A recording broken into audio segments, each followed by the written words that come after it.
Capítulo octavo. Durante el sueño. El mundo del deseo es un océano de sabiduría y de armonía.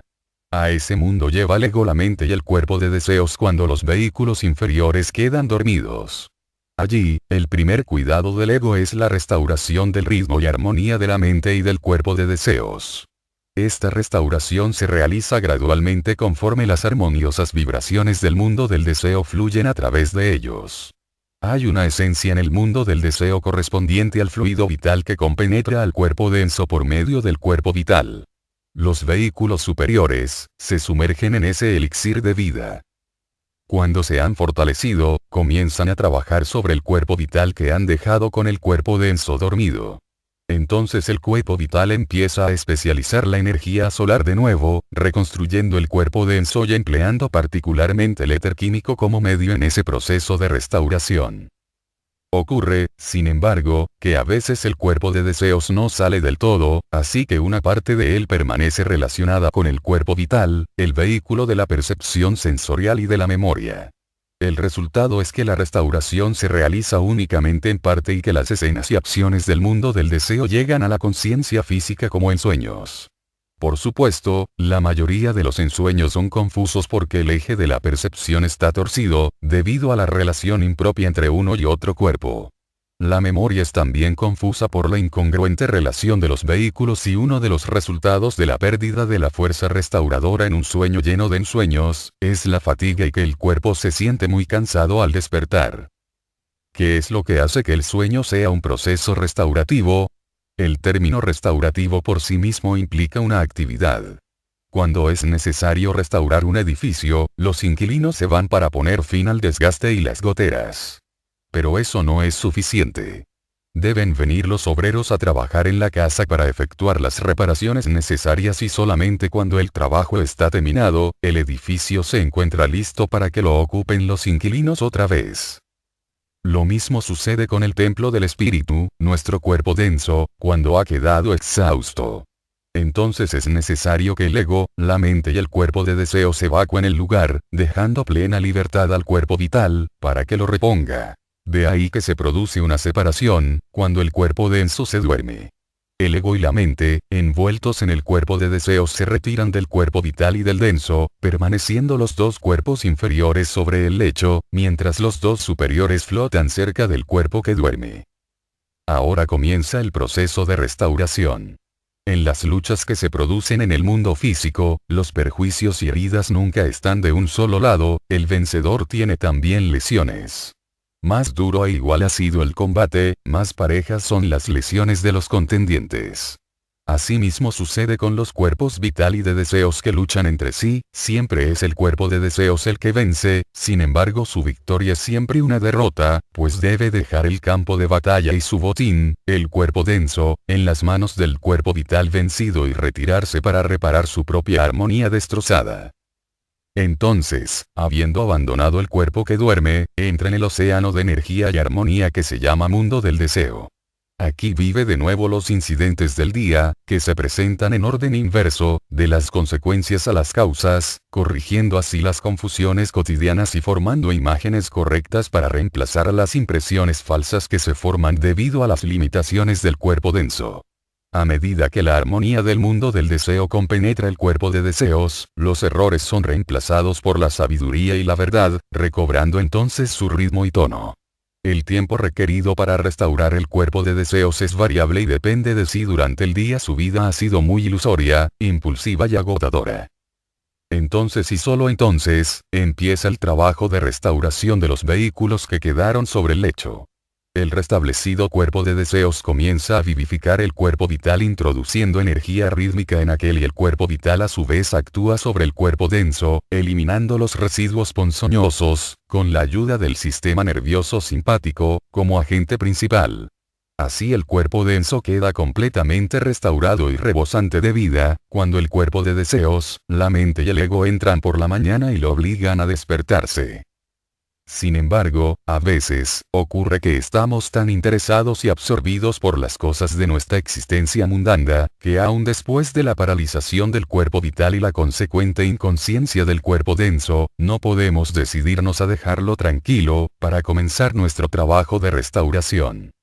El cuerpo de deseos se aferra tenazmente a los vehículos inferiores y el ego solo consigue arrastrarlo fuera en parte, generalmente a medias, con el resultado que comienza a meditar sobre los sucesos del día en esa posición. Es evidente que es una condición anormal. La debida conexión entre los diferentes vehículos se ha desviado o roto, primeramente por la paralización del cuerpo vital y se ha torcido aún más por la posición inacostumbrada de los vehículos superiores, posición que ha producido la desconexión parcial y la relación impropia de los centros sensoriales en los distintos vehículos, con el resultado que se producen sueños confusos donde los sonidos y las imágenes del mundo del deseo se mezclan con los sucesos de la vida ordinaria de una manera fantástica y grotesca. A veces, ocurre que el cuerpo de deseos ha estado particularmente agitado durante el día y entonces cuando está empeñado en el trabajo de restauración, después de haber cortado su conexión con los vehículos inferiores, viviendo de nuevo los incidentes del día en orden inverso, se presenta un incidente penoso ante su vista. El cuerpo de deseos de repente ve la solución a este problema y se apura a volver al cuerpo denso para grabar en el cerebro sus ideas, causando así un despertar brusco. Pero son muy pocos los casos cuando el cuerpo de deseos logra traer la solución que parecía tan clara en el mundo del deseo, pues aun cuando la imprima en el cerebro, generalmente al despertar a la mañana se ha olvidado. Sin embargo, sucede a veces que los sueños son proféticos, y se cumplen, pero esos sueños solo se ven después de la extracción completa del cuerpo de deseos, en circunstancias que el espíritu tal vez ve algún peligro que se presenta. Entonces imprime sobre el cerebro la noticia en el momento del despertar. A veces sucede que el espíritu hace vuelos anímicos y, por lo tanto, no cumple su trabajo de restauración. Entonces el cuerpo no está preparado y listo para volver a ocuparlo y sigue durmiendo. El espíritu puede estar también ausente durante días y a veces semanas, antes de volver al cuerpo físico para seguir con la rutina diaria de sueño y despertar. Esa condición se llama trance. El espíritu puede acordarse a su regreso de lo que ha visto y oído en las regiones superfísicas o puede olvidarse de todo, de acuerdo a su desarrollo y el estado del trance, si es profundo o no. Cuando el trance es superficial, entonces el espíritu generalmente permanece todo el tiempo en el cuarto, donde yace el cuerpo. Al regresar al cuerpo podrá contar a los familiares, todo lo que ellos dijeron e hicieron, mientras él estaba inconsciente. Cuando el trance es más profundo, el espíritu que vuelve está generalmente inconsciente de lo que se hacía alrededor suyo, pero puede contar sus experiencias en el mundo invisible. En la vida corriente, la mayoría de la gente vive para comer, beber, satisfacer su pasión sexual de la manera más desenfrenada y perder la cabeza a la más ligera provocación. Aunque exteriormente esa gente pueda ser muy respetable, están produciendo casi todo el día la mayor confusión en su organismo. El periodo todo del sueño lo necesitan los cuerpos vital y de deseos para reparar los estragos producidos en el día, no quedando tiempo alguno para trabajar exteriormente en nada. Pero conforme el individuo comienza a sentir las necesidades de la vida superior, a dominar la fuerza sexual, el carácter y a cultivar una disposición serena, se producen menos perturbaciones en los vehículos durante las horas de vigilia. Por consiguiente, entonces se requiere menos tiempo para reparar los desastres durante el sueño. Y entonces es posible abandonar el cuerpo denso durante largos periodos, en las horas dedicadas al sueño, pudiendo funcionar en los mundos internos con sus vehículos superiores. Como el cuerpo de deseos y la mente no están organizados todavía no pueden emplearse como vehículos separados de conciencia. Y como el cuerpo vital no puede abandonar tampoco al cuerpo denso, porque eso produciría la muerte de este último, es evidente que habrá algún medio para proporcionar un vehículo organizado que sea fluídico y construido en forma tal que satisfaga las necesidades del ego en los mundos internos, así como el cuerpo denso las satisface en el mundo físico. Parte cuarta. El cuerpo de deseos del hombre en los mundos invisibles. Capítulo 9. Al morir. El cordón plateado que ha nacido y crecido del átomo simiente del cuerpo denso localizado en el corazón se une con el cordón que brotó del gran vórtice central del cuerpo de deseos situado en el hígado, y cuando el cordón plateado se une finalmente con el átomo simiente del cuerpo vital que se encuentra en el plexo solar, entonces el espíritu muere para la vida en los mundos superiores supersensibles y vivifica el cuerpo que le servirá en su vida terrena. Esta vida terrena dura hasta que todos los acontecimientos pronosticados en la rueda de la vida o el horóscopo, se hayan cumplido. Y cuando el espíritu alcanza nuevamente la región de Samael, el ángel de la muerte, la misteriosa octava casa, entonces se rompe el cordón plateado y el espíritu vuelve a Dios, su creador, hasta que comience una nueva vida u otro día en la escuela terrestre. El espíritu entonces nace otra vez en este mundo para progresar en las artes y la edificación de su templo interno. La serpiente dijo: vosotros no moriréis en verdad, porque Dios sabe que el día en que comáis de él del árbol del conocimiento vuestros ojos se abrirán, y seréis como dioses, conociendo el bien y el mal. Este último era entonces desconocido por el hombre. Obrando según ese consejo, la mujer obtuvo la cooperación del hombre y mediante el poder de la voluntad, libertaron sus cuerpos de deseos. Esa facultad era entonces mucho mayor que ahora, porque es ley que toda nueva facultad se adquiere siempre a costa del debilitamiento de otro poder anterior, como cuando se obtuvo la facultad de pensar, lograda a expensas de la mitad de la fuerza creadora. Entonces el poder de la voluntad humana era tal que el temor de Dios de que el hombre comiera también del árbol de vida y se hiciera inmortal estaba ampliamente justificado, pues se habría así asegurado la posesión del secreto de cómo renovar el cuerpo vital así como el denso, y hubiera podido crear un cuerpo y vitalizarlo para siempre. Entonces no hubiera habido, en verdad, ninguna muerte, pero tampoco hubiera habido evolución alguna, porque el hombre no sabía entonces, como no lo sabe ahora, construir un cuerpo perfecto, y esto hubiera sido la mayor de las calamidades posibles. La muerte no es una desgracia, sino un amigo que viene a nosotros naturalmente, porque nos libera de un alrededor ambiente que ya hemos aprovechado y de un cuerpo que nos encadena, para que podamos obtener una oportunidad nueva en un cuerpo nuevo y mejor, para aprender lecciones nuevas también. Cuando llega el momento que marca el término de la vida en el mundo físico y el cuerpo denso ya no puede ser de ninguna utilidad, entonces el ego sale por la cabeza, llevando consigo la mente y el cuerpo de deseos, así como lo hace todas las noches durante el sueño. Pero ahora el cuerpo vital es también inútil y, por lo tanto, sale también, y cuando el cordón plateado que une los vehículos superiores a los inferiores se rompe, ya no puede ser reparado. Los vehículos superiores vital, de deseos y mental, pueden verse abandonando al cuerpo denso con un movimiento en espiral, llevándose consigo el alma de un átomo denso. No el átomo en sí mismo, sino las fuerzas que obraban a través de él. La cremación debe ser evitada especialmente en los 3 primeros días después de la muerte, porque tiende a desintegrar el cuerpo vital, cuerpo que debe permanecer intacto hasta que el panorama de la vida que acaba de terminar se haya impreso en el cuerpo de deseos. Durante la vida y en el estado de vigilia, los vehículos del ego están unidos y concéntricos, pero al morir, el ego, envuelto por la mente y el cuerpo de deseos, sale del cuerpo denso, y como las funciones vitales han terminado también, el cuerpo vital sale del cuerpo denso, dejándolo inanimado sobre el lecho. Un diminuto átomo se extrae del corazón y el resto del cuerpo se desintegra poco a poco. Pero en estos momentos hay un proceso muy importante que se desarrolla, y los que atienden al espíritu moribundo deben empeñarse en que reine la más absoluta tranquilidad en este cuarto y en toda la casa, pues los cuadros de toda la vida pasada, que habían sido depositados en el cuerpo vital, pasan ahora ante la vista interna del espíritu, en una lenta procesión, en orden inverso, de la muerte al nacimiento. Este panorama puede durar de algunas horas a 3 días y medio. El tiempo depende del vigor del cuerpo vital, que determina cuántas horas un hombre puede mantenerse despierto, en casos de urgencia. Algunas personas pueden hacerlo durante 50, 60 o 70 horas, antes de que caigan exhaustas, mientras otras no son capaces de mantenerse despiertas más que algunas horas. Es importante pues que la casa esté tranquila durante los 3 días y medio que siguen a la muerte por las razones siguientes. Durante esos momentos el panorama de la vida pasada se graba en el cuerpo de deseos, cuerpo que será el vehículo del ego mientras se queda en el purgatorio y en el primer cielo, donde cosecha el bien y el mal que ha sembrado, de acuerdo a cómo obró en el cuerpo físico.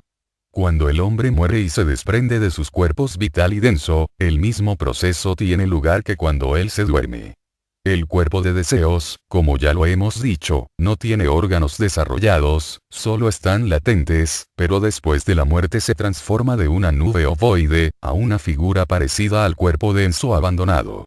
Es fácil comprender que debe producirse un periodo de inconsciencia parecido al sueño antes de que el hombre se despierte en el mundo del deseo. Sin embargo, sucede frecuentemente que esas personas no se dan cuenta, por algún tiempo, de lo que les sucedió y no quieren comprender que han muerto, pues ven que pueden moverse y pensar. A veces es sumamente difícil hacerles creer que están realmente muertas. Ellas ven que algo ha cambiado, pero no pueden darse cuenta de lo que es. En el cuerpo vital se produce una separación después de la muerte similar a la que causa la iniciación, de tal manera que la parte de ese vehículo que puede llamarse alma se une con los vehículos superiores y constituye así la base de la conciencia en los mundos invisibles, después de la muerte. Al dejar el cuerpo vital el proceso es muy parecido al que se verifica al dejar el cuerpo denso. Las fuerzas de vida, un átomo, son llevadas para ser empleadas como núcleo del cuerpo vital en la futura encarnación. En esta forma, al entrar el hombre en el mundo del deseo lleva consigo los átomos simientes de los cuerpos vital y denso, además del cuerpo de deseos y la mente. Capítulo 10. Las causas de la mortalidad infantil. Se pregunta frecuentemente por qué mueren los niños. Las causas son múltiples.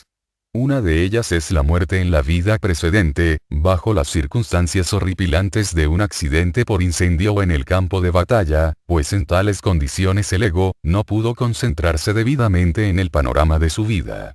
Este es también el caso cuando las lamentaciones de sus parientes fueron un impedimento para la debida concentración.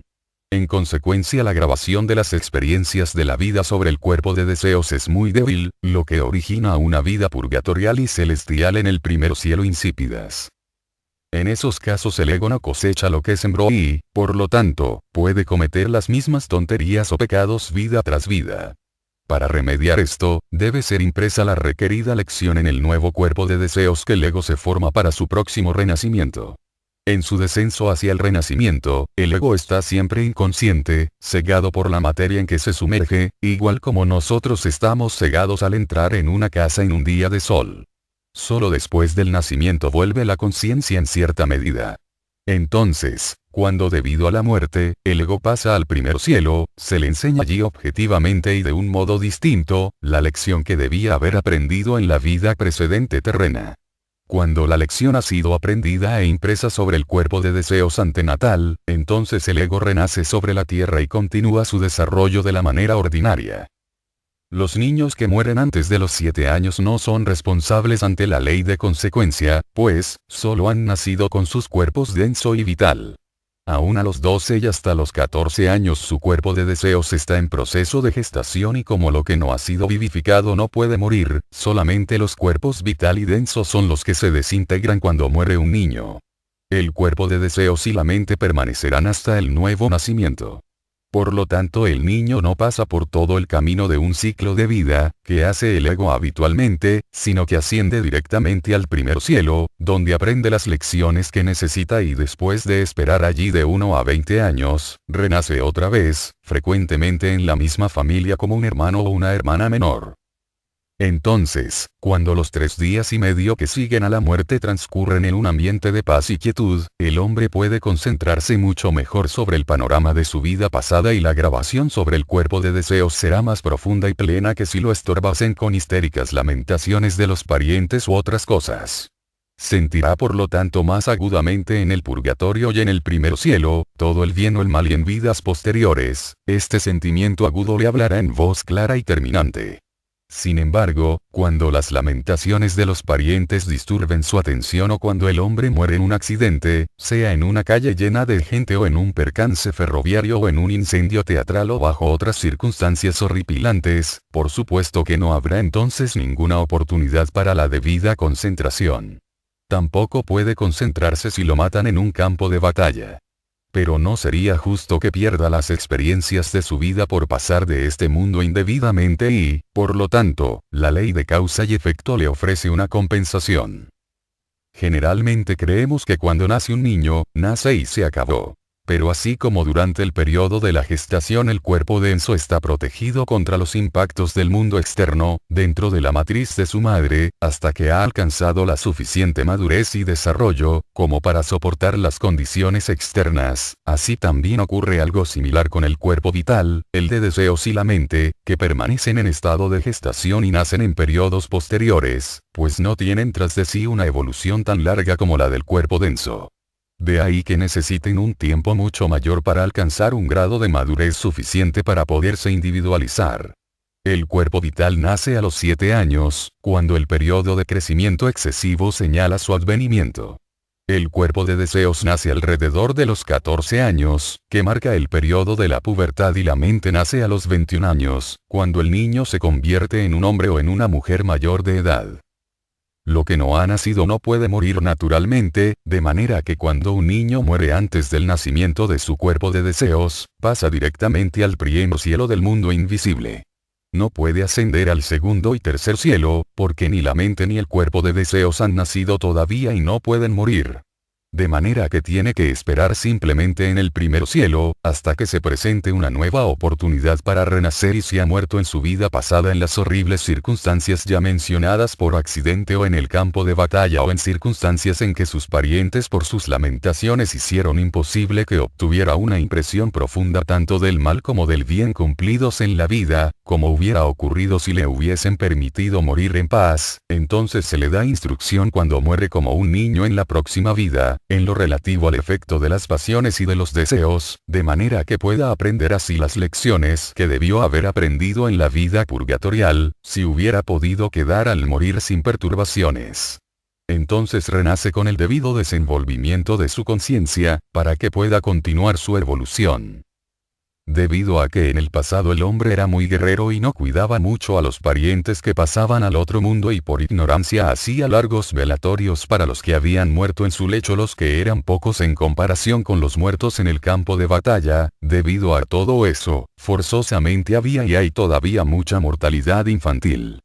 Pero a medida que la humanidad llegue a un mejor entendimiento de las cosas y comprenda que en ningún momento somos a tal grado los guardianes de nuestros hermanos como cuando ellos se van de este mundo, y podemos ayudarlos enormemente quedándonos quietos y rezando, cuando comprendamos todo esto, entonces, la mortalidad infantil no existirá en tan gran escala como ahora. Esto se hace comprensible si consideramos la apacible acción del cuerpo vital, comparándola con la del cuerpo de deseos, en un acceso de cólera, como cuando lo observamos en un hombre que pierde todo control de sí mismo.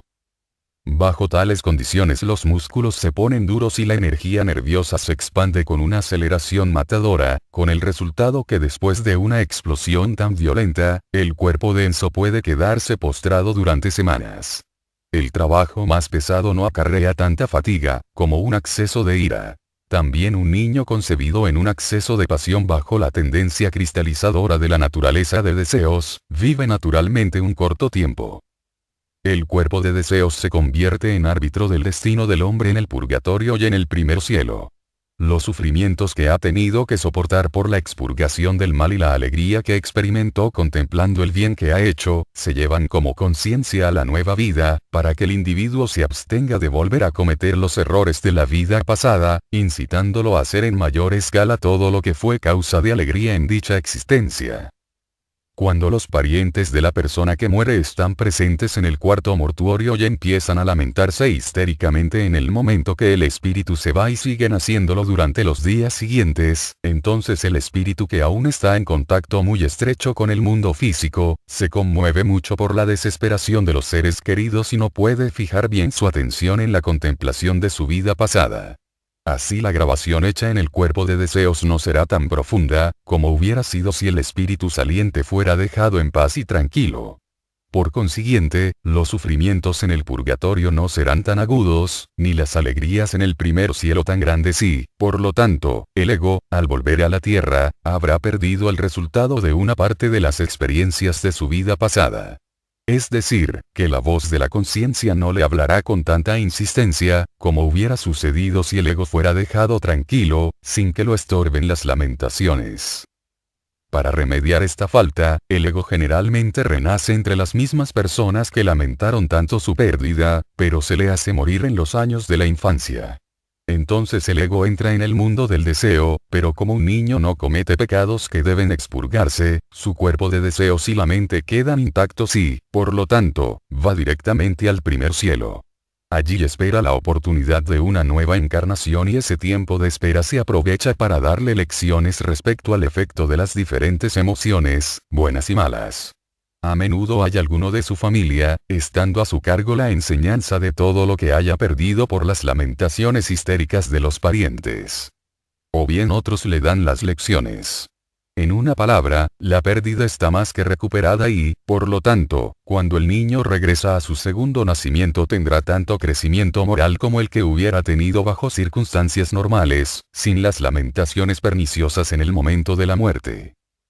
Cuando una persona se va de este mundo en circunstancias extraordinarias, como un incendio o un accidente ferroviario o repentinamente cayéndose de un edificio de una montaña o en el campo de batalla o cuando las lamentaciones de los parientes en torno del lecho del recién fallecido no lo dejan concentrarse sobre el panorama de la vida, entonces la grabación en los dos éteres superiores, los éteres luminoso y reflector y su amalgamación con el cuerpo de deseos, no se produce. El hombre entonces no pierde la conciencia y como no hubo ninguna grabación en los éteres superiores, no tiene existencia purgatorial. Es decir, él no cosecha lo que sembró y, en consecuencia, no sufre por el mal que ha hecho y no siente alegría por sus buenas obras. Los frutos de su vida se han perdido. Para remediar este gran desastre, al comenzar el espíritu su próxima vida terrena se le hace morir durante la infancia, pero solo muere su cuerpo físico, pues el cuerpo vital, el cuerpo de deseos y la mente que no nacen hasta los 7, 14 y 21 años respectivamente, se quedan con el espíritu que parte. Lo que no ha nacido, no puede morir por supuesto. En el primer cielo el espíritu permanece de 1 a 20 años, donde recibe lecciones objetivas de lo que hubiera aprendido, si no fuera por el accidente que terminó su vida.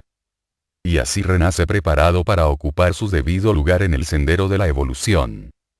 En el mundo del deseo es muy fácil dar lecciones objetivas de la influencia de las buenas y malas pasiones, de la conducta y de la felicidad.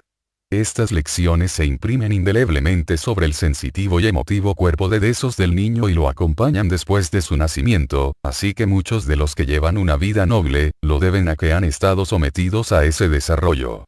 A menudo, cuando nace un espíritu débil, los seres compasivos, los invisibles guías que dirigen nuestra evolución lo hacen morir en una edad temprana para que pueda gozar de ese desarrollo extra ayudándolo así a soportar lo que pudiera haber sido para él una vida muy dura.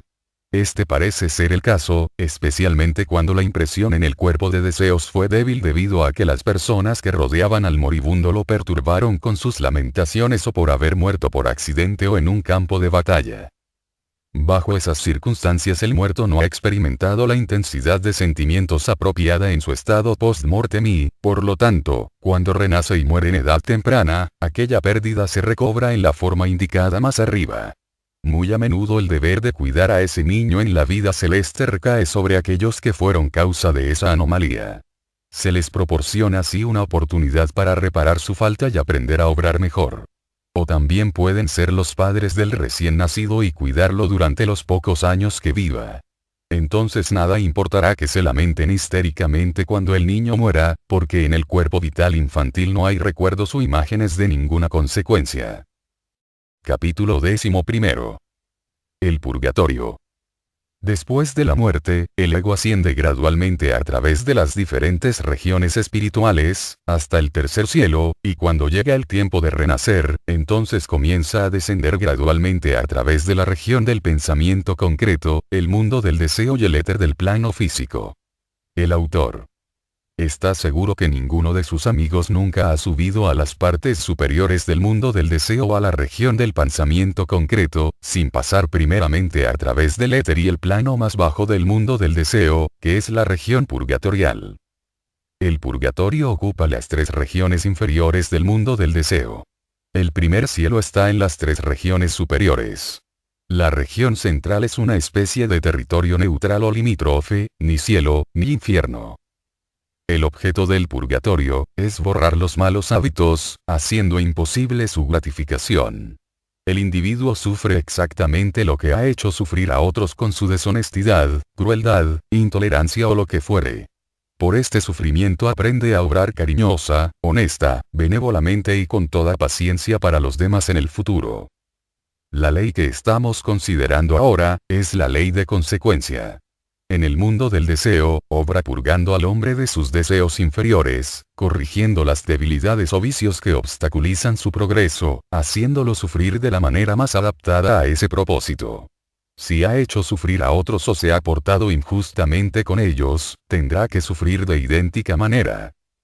Pero debe notarse, sin embargo, que si una persona ha estado sujeta a vicios, pero se ha arrepentido y en lo posible deshecho el mal causado, tal arrepentimiento, reforma y restitución lo ha purificado de esos vicios y malas acciones. El equilibrio ha sido restablecido y la lección se ha aprendido durante esa encarnación y, por lo tanto, no causará sufrimiento después de la muerte. En el mundo del deseo se vive 3 veces más rápidamente que en el mundo físico. Un hombre que haya vivido 50 años en el mundo físico, viviría los mismos sucesos en el mundo del deseo, en unos 16 años. Esto es, por supuesto, generalmente hablando. Hay personas que permanecen en el mundo del deseo mucho más tiempo que el que pasaron en su vida física. Otros, por el contrario, que han abandonado la vida con muy pocos deseos groseros, pasan por ese mundo en un periodo de tiempo mucho más corto. Pero el tiempo indicado es el usual en lo que se refiere al hombre corriente del día. Debe recordarse que conforme el hombre deja el cuerpo denso al morir, su vida pasada se despliega ante él en imágenes, pero entonces las mismas no producen ningún sentimiento. Durante su permanencia en el mundo del deseo estas imágenes de su vida se despliegan hacia atrás como antes, pero ahora tiene el hombre todos los sentimientos que le es posible tener, conforme las escenas van pasando una a una ante él. Cada incidente de su pasada vida, vuelve a ser vivido de nuevo. Cuando ha llegado al punto en que ha injuriado a alguien, él mismo sufre el dolor que sufrió la persona injuriada. Vive todas las tristezas y sufrimientos que causó a los demás y aprende cuán dura de soportar fue la herida o la tristeza que él causó. Además, existe el hecho ya mencionado, de que el sufrimiento es mucho más intenso porque ya no hay cuerpo denso que lo mitigue un tanto. Quizás por eso está disminuida la duración de la vida en 1/3 allí. El sufrimiento pierde en duración lo que gana en intensidad. Las medidas de la naturaleza son maravillosamente justas y ciertas. Hay otra característica peculiar a esa fase de la existencia post-mortem que está íntimamente relacionada con el hecho ya mencionado de que la distancia está casi suprimida en el mundo del deseo. Cuando un hombre muere, le parece que surge y se hincha en su cuerpo vital, que crece inmensamente hasta adquirir proporciones colosales.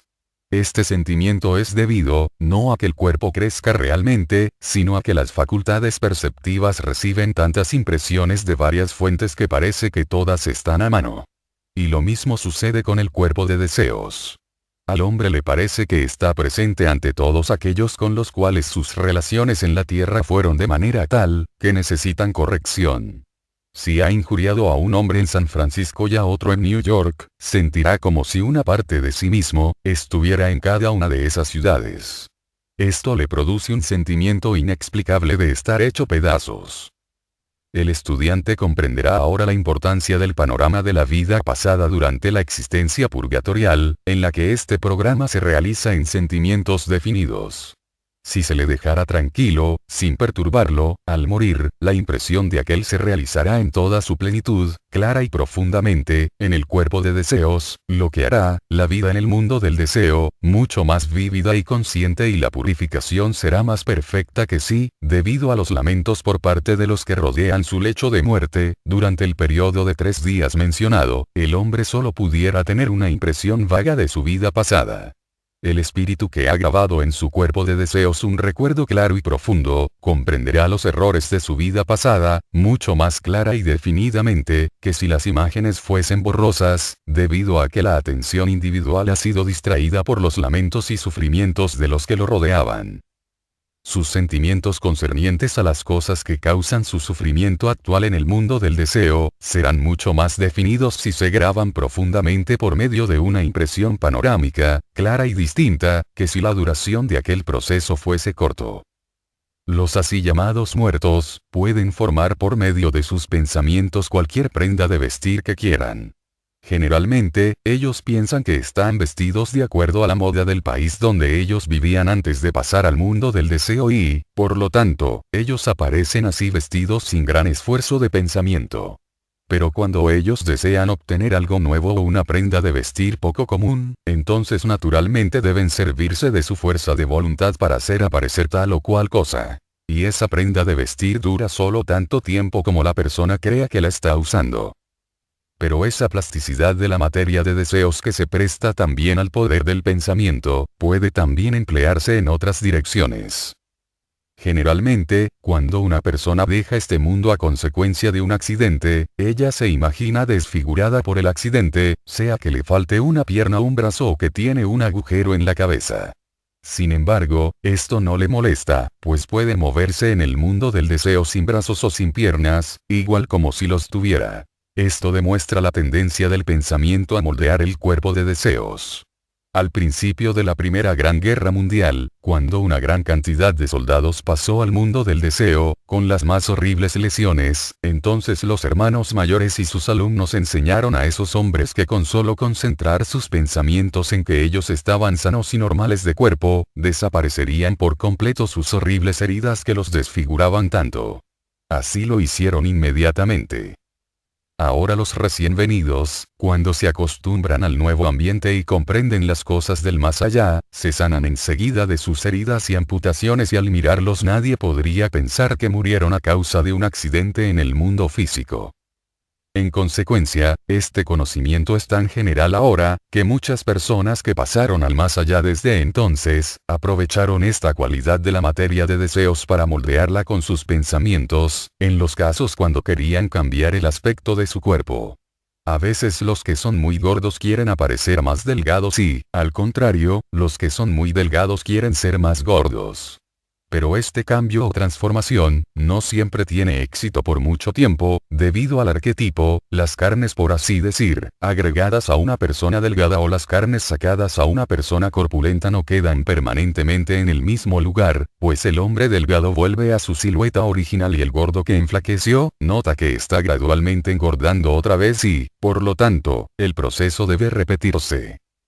Lo mismo ocurre con las personas que tratan de modificar su cara, moldeando otras facciones que le convienen más. Los cambios de las facciones de la cara son aún menos permanentes, pues la expresión del rostro en el mundo del deseo, indica la naturaleza del alma, por lo tanto, lo fingido es rápidamente disipado por los pensamientos habituales de la persona. Durante la vida física el cuerpo de deseos tiene más o menos el aspecto de una nube ovoide, que rodea al cuerpo denso. Pero cuando la persona recobra su conciencia en el mundo del deseo y se imagina que su cuerpo es igual al denso que tenía, entonces este comienza a moldearse de acuerdo a lo que se cree. Esta transformación se facilita por el hecho de que el cuerpo del alma, compuesto por los dos éteres superiores, el éter luminoso y el éter reflector, permanece todavía con el ego. Para más claridad y mejor comprensión recordemos que, en el periodo cuando el ego está descendiendo para renacer, los dos éteres inferiores reunidos alrededor del átomo simiente del cuerpo vital, se moldean en la matriz por los señores del destino, los ángeles archiveros y sus agentes. Este molde se coloca en el seno de la madre, donde están enclavados los átomos o partículas físicas que gradualmente forman el cuerpo del niño hasta su nacimiento. Al nacer el niño no tiene un cuerpo del alma. Aunque los éteres superiores pueden estar presentes, estos no se asimilan hasta mucho más tarde y, entonces, crecen por las buenas obras. Cuando el cuerpo del alma alcanza una cierta densidad, el hombre puede funcionar en él, como auxiliar invisible y durante sus vuelos anímicos el cuerpo de deseos se coloca fácilmente en esta matriz. Cuando el auxiliar invisible vuelve al cuerpo físico, el esfuerzo de la voluntad que debe hacer para entrar en este, disuelve automáticamente la conexión entre el cuerpo de deseos y el cuerpo del alma. Finalmente, cuando se termina la vida en el mundo físico y se abandonan los dos éteres inferiores, el luminoso cuerpo del alma o vestido dorado de boda, queda con los vehículos superiores. Y en esa matriz se coloca el cuerpo de deseos al nacer el hombre en el mundo invisible. Y como el cuerpo del niño se forma durante la vida antenatal, de acuerdo al molde o a la matriz formada por los dos éteres inferiores, asimismo el nacimiento en el mundo invisible después de la muerte en el mundo físico, es acompañado por una impregnación con materia de deseos de la matriz, formada por los éteres superiores, para formar el vehículo que se empleará en el mundo del deseo. Pero los llamados muertos, no son los únicos que pueden moldear la materia de deseos en cualquier figura que quieran. Este poder lo tienen también todos los habitantes del mundo del deseo, aun los elementales que a menudo usan de esa facultad de transformación para asustar o engañar al recién venido, como lo comprobaron muchas veces con consternación los neófitos que entran por primera vez en esa región. Esos pequeños diablillos son muy listos para saber cuando la persona es un extranjero, sin conocimientos de las condiciones y de las cosas de allí y, por lo tanto, parecen deleitarse en molestar a las nuevas personas, transformándose en monstruos horrendos y grotescos. Entonces ellos fingen un ataque feroz y parecen divertirse grandemente, si logran apretar a su víctima en un rincón temblando de miedo, mientras ellos están ante él castañeando los dientes como para devorarlo. Pero enseguida que el neófito se dé cuenta que, en realidad no existe nada capaz de hacerle daño, pues funcionando en sus vehículos superiores él se encuentra inmunizado contra el peligro de ser despedazado o devorado, entonces le bastará reírse tranquilamente de esos seres inofensivos o darles firmemente la orden de irse y ocuparse de otras cosas, dejándolo en paz. Así él aprende a ejercer su voluntad, pues en ese mundo todos los seres aún no individualizados son forzados a cumplir las órdenes de las inteligencias superiores y el hombre pertenece a aquellas. Es un hecho curioso que elementales subhumanos se apegan a veces a algunas personas, a una familia, o a una secta religiosa.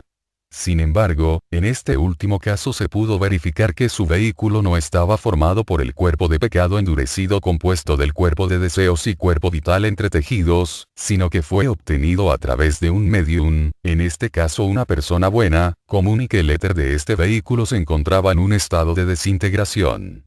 Para remediar a esa desintegración y para prolongar su dominio sobre el vehículo, los elementales exigen de los seres para quienes trabajan, ofrendas regulares de alimentos e incienso. Aunque, por supuesto, no pueden asimilar los alimentos físicos, ellos pueden y suelen vivir alimentándose de los vapores etéricos y emanaciones que se desprenden de aquellos, como también del humo del incienso.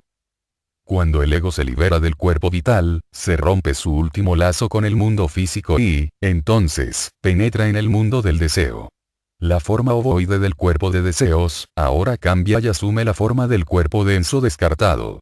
Sin embargo, los materiales que lo componen, son colocados de una manera especial, de la cual dependerá mucho la vida que llevará el difunto. El cuerpo de deseos del hombre se compone de materiales de las 7 regiones del mundo del deseo, como el cuerpo denso se compone de sólidos, líquidos y gases de este mundo. Pero la cantidad de materia de cada región depende de la naturaleza de los deseos que él mantiene. Los deseos groseros se forman de la substancia más densa que pertenece a la región más baja del mundo del deseo, y si estos son los deseos del hombre, él se forma un vehículo burdo donde predomina la substancia de las regiones inferiores. Pero al contrario, si los deseos groseros son sistemáticamente descartados y se admiten solo los puros y buenos, el cuerpo de deseos estará formado de materiales de las regiones superiores. Actualmente, ningún hombre es totalmente malo, ni totalmente bueno. Todos nosotros somos mezclas de los dos. Pero puede existir y existe una distinción en la composición. En los cuerpos de deseos de algunos hay preponderancia de materiales groseros y en los otros hay preponderancia de los sutiles. De ahí la diferencia en el ambiente y en el estado del hombre al entrar en el mundo del deseo después de la muerte. Entonces la materia del cuerpo de deseos, aunque haciéndose parecida al cuerpo denso descartado, al mismo tiempo se arregla de tal modo, que la materia más sutil perteneciendo a las regiones superiores del mundo del deseo, forma el centro del vehículo y la substancia de las tres regiones inferiores está del lado exterior. Cuando la vida terrena del ego finaliza, entonces él recurre a la fuerza centrífuga para liberarse de sus vehículos. Siguiendo la misma ley que impele al planeta a arrojar de sí al espacio la parte más densa y cristalizada, el ego descarta primeramente el cuerpo denso. Cuando entra en el mundo del deseo, esta fuerza centrífuga actúa de manera de echar la materia más grosera a la parte exterior del cuerpo. Entonces el hombre está obligado a quedarse en las regiones inferiores hasta purgarse de los deseos groseros que se encuentran en la materia de deseos densa. Por lo tanto, la materia de deseos más ordinaria siempre está en la parte exterior del cuerpo de deseos durante la estadía en el purgatorio y se elimina gradualmente por la purgativa fuerza centrífuga, la fuerza de repulsión, que arranca todos los vicios y errores del hombre dejándolo ascender al primer cielo, que se encuentra en la región superior del mundo del deseo. Allí domina la fuerza de atracción e imprime en el ego todas las buenas obras de la vida pasada bajo el aspecto de fuerza anímica. La parte descartada del cuerpo de deseos se abandona como un cascarón vacío. Cuando el ego deja el cuerpo denso, éste muere rápidamente. La materia física se pone inerte desde el momento que se encuentra despojada de la energía vivificadora, dadora de vida y se disuelve como forma. Con la materia del mundo del deseo no pasa lo mismo. Una vez dotada de vida, la energía subsiste durante un tiempo bastante largo, aunque no recibe más el influjo de la vida y su duración depende del impulso que ha recibido. Como resultado los cascarones subsisten al abandonarlos el ego, durante un tiempo más o menos largo. Ellos tienen una vida independiente y en el caso de que los egos a quienes ellos pertenecían estuviesen imbuidos de deseos terrenos, quizás murieron en su juventud sin cumplir sus ambiciones, a veces grandes e insatisfechas, entonces estos cascarones desalmados harán esfuerzos desesperados para volver al mundo físico. Y muchos fenómenos en las sesiones espiritistas se deben a la acutación de los mismos. El hecho de que las comunicaciones recibidas de esos llamados espíritus, frecuentemente no tengan ningún sentido, no nos parecerá extraño cuando comprendamos que ellos no son espíritus sino solo una parte desalmada de la vestidura del espíritu que se ha ido y, por lo tanto, no son inteligentes.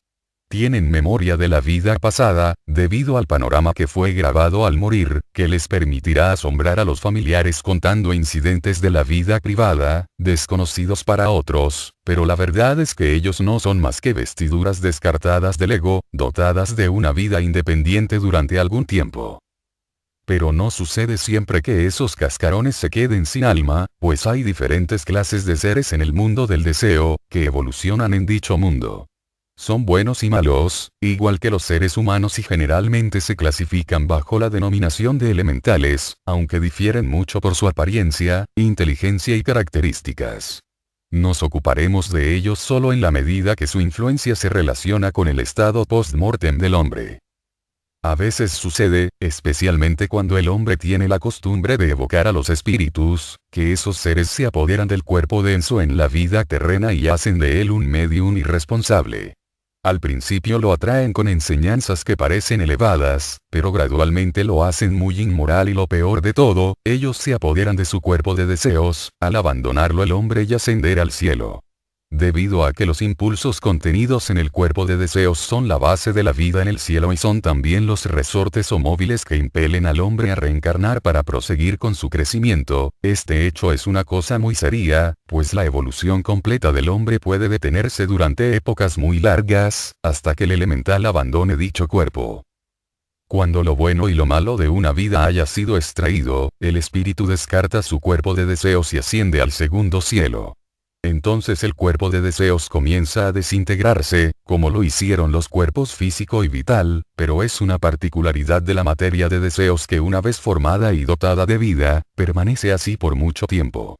Aun cuando la vida se escapa, sigue viviendo de un modo semiconsciente e independiente y, a veces, por atracción magnética, es atraída hacia los familiares del espíritu a quien recubría, y en las sesiones de espiritismo generalmente esos cascarones personifican al espíritu fallecido y engañan a los familiares. Como el panorama de la vida pasada está grabado en los cascarones, por lo tanto ellos poseen el recuerdo de indicentes relacionados con esos familiares, lo que hace el engaño más fácil.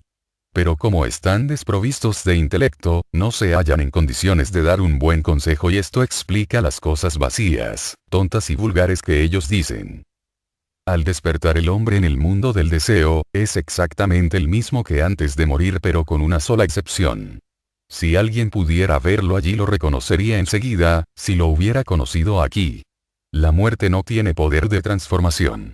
El carácter del hombre no cambia, el hombre vicioso y el borracho son viciosos y disipados como antes, el avaro queda avaro, el ladrón es siempre ladrón, pero hay una transformación grande en ellos, han perdido su cuerpo denso, y en esto reside el cambio respecto a la gratificación de sus distintos deseos. El borracho no puede beber, no tiene estómago. Puede, y así lo hace, entrar en los barriles que contienen whisky, en los bares y cafés, pero esto no le da satisfacción, porque en un tonel no se producen los vapores, que solo se generan en los órganos digestivos del bebedor. Entonces prueba el efecto que le produciría meterse en los cuerpos densos de los borrachos terrestres. Le resulta fácil hacerlo, pues el cuerpo de deseos está constituido de tal manera, que puede ocupar sin inconvenientes el mismo sitio con otra persona. Las personas muertas al principio se enojan frecuentemente cuando sus amigos se sientan en la silla que ellos ocupan, pero luego se dan cuenta que no hay ninguna necesidad de desocupar el asiento, por el hecho que un amigo, que todavía está en su cuerpo terreno, se aproxima para sentarse. Si alguien se sienta sobre el cuerpo de deseos, no será lastimado por tal motivo. Los dos pueden ocupar la misma silla sin ninguna incomodidad para sus movimientos. Entonces el borracho entra en el cuerpo de un bebedor, pero aún así no recibe satisfacción real y, por lo tanto, experimenta las torturas de Tántalo, hasta que el deseo muere por falta de satisfacción, de la misma manera como sucede con todos nuestros deseos en la vida terrestre. Mientras que nuestros malos hábitos son tratados de este modo general, nuestras malas acciones específicas de la vida pasada son tratadas de la misma manera automática por medio del panorama de vida que fue grabado en el cuerpo de deseos. Este panorama empieza a desplegarse hacia atrás, de la muerte al nacimiento, al entrar el ego en el mundo del deseo. Se despliega hacia atrás aproximadamente 3 veces más rápidamente que los sucesos de la vida en el mundo físico, así que un hombre que tenía 60 años al morir viviría los acontecimientos de su vida pasada en el mundo del deseo, en unos 20 años. Recordemos que, conforme el panorama se desarrolla después de la muerte, el ego no tenía sentimiento alguno respecto a las imágenes que se desplegaban mirándolas únicamente como espectador. Pero no sucede así cuando esas imágenes aparecen en su conciencia en el purgatorio. Allí no siente nada por lo bueno, pero todo lo malo reacciona de tal manera, que en las escenas donde ha causado sufrimientos a alguien, él mismo sufre el dolor que sufrió la persona injuriada. El sufrimiento es más agudo, pues el cuerpo denso tiene un ritmo de vibraciones tan lento, que mitiga un poco el dolor. En el mundo del deseo, donde carecemos de vehículos físicos, los sufrimientos son más intensos. Más nítida haya sido la impresión de la vida pasada en el cuerpo de deseos al morir el hombre, más sufre él y más claramente sentirá en las vidas futuras que debe desistir de todas las transgresiones u ofensas. En el mundo del deseo, los éteres y el mundo físico, se interpenetran uno al otro, así que el avaro está en el mundo del deseo igual como estaba cuando poseía un cuerpo físico. Generalmente la gente no comprende que la materia más densa que compone las regiones más bajas del mundo del deseo y el éter químico que es el inferior de los 4 éteres y aún los gases físicos están tramados muy estrechamente y forman la capa exterior de todo espíritu que ha sido recién liberado de su cuerpo físico. Esos espíritus, por lo tanto, moran en la región inferior del mundo del deseo, estando en contacto tan estrecho con el mundo físico que el autor se ha maravillado más de una vez que los hombres no puedan verlos. Así que el avaro y todos los otros que han abandonado recién el cuerpo físico ven a la gente de este mundo más nítidamente que ellos ven las cosas del mundo del deseo, donde se encuentran. Así como el hombre queda cegado al exponerse al sol y debe acostumbrarse a distinguir las cosas ajustando el foco de su vista, así también los espíritus que entran en el mundo del deseo al morir, necesitan algún tiempo para ajustarse a las nuevas condiciones. Y el material más denso de su cuerpo, que se echa hacia la periferia por la fuerza centrífuga de repulsión, los mantiene apegados a la Tierra durante más o menos tiempo, hasta que se desprendan de este material más grosero y puedan ponerse en contacto con las vibraciones más finas de las regiones superiores. Por tal razón el avaro, el borracho, el hombre sensual y las personas de esa clase cuyos deseos son bajos y viciosos se quedan en esas regiones inferiores durante un tiempo mucho más largo que las personas llenas de altos ideales y aspiraciones espirituales. Las personas que se han esforzado durante su vida en extirpar sus vicios y en dominar su naturaleza inferior, sus cuerpos de deseos contienen comparativamente poco material grosero y este se gasta pronto, dejándoles libres para elevarse a las regiones superiores. En los vehículos sutiles, no hay órganos sensoriales especiales, pero igual como nosotros podemos sentir con toda la superficie de nuestro cuerpo, asimismo los espíritus ven y oyen con cada átomo de su cuerpo espiritual, por adentro y por afuera. Lo que ellos perciben en realidad no son las cosas físicas que nosotros vemos con nuestra vista física, pero cada silla, pupitre u otro utensilio físico está interpenetrado por los dos éteres y la materia de deseos, y en esto que ellos ven, y para ellos es tan real y palpable como son las formas físicas para nuestros sentidos. Es un hecho que la atmósfera terrestre gira juntamente con la Tierra y asimismo la materia de deseos que constituye el mundo del deseo de nuestro planeta. Sin embargo, los seres que se han despojado de su envoltura mortal y se encuentran en el mundo del deseo, pueden ver a través de la Tierra, con la misma facilidad que nosotros podemos ver a través de un vidrio. La víctima de un asesinato se escapa del sufrimiento del purgatorio, por encontrarse generalmente en un estado comatoso, hasta el momento que debía ocurrir la muerte natural, siendo cuidado debidamente a tal efecto. Lo mismo sucede con las víctimas de los así llamados accidentes. Sin embargo, los últimos recobran la conciencia enseguida o un poco después de la muerte. Si el asesino es ejecutado en el periodo que transcurre desde el momento del asesinato y el momento indicado para la muerte natural de la víctima, entonces el cuerpo de deseos comatoso de aquella, flota hacia su matador por atracción magnética, siguiéndolo por todas partes, sin un instante de tregua. La reproducción del asesinato está siempre ante él, por lo tanto él siente el sufrimiento y la angustia que inevitablemente deben acompañar a la reproducción continua de su crimen, con todos sus horrendos detalles. Este estado dura tanto tiempo como debía vivir su víctima. En caso de que el asesino no haya sido ejecutado y su víctima haya pasado más allá del purgatorio antes de su muerte, entonces el cascarón de ésta se queda para ser la parte de némesis en la reproducción del crimen. Los sufrimientos en el purgatorio son el resultado de crímenes morales y del resentimiento de los que han sido injuriados con esos crímenes. El cirujano que hace una operación constructiva, hace un favor que merece la gratitud de la persona operada y la imagen de esa operación en el panorama de la vida reaccionará para él en el primer cielo, con la gratitud de la persona ayudada. Lo hará más voluntarioso para servir a los demás. Por otra parte, esos cirujanos poco escrupulosos que persuaden a las personas a someterse a una operación con el propósito de hacerlo por afición a los experimentos o bien que las sacan de los hogares de beneficencia con ese fin, seguramente tendrán la retribución que ellos se merecen. Respecto al purgatorio para los viviseccionistas, hemos visto algunos casos que hacen parecer al infierno ortodoxo con su diablo y la horquilla, como un lugar de divertimento inofensivo.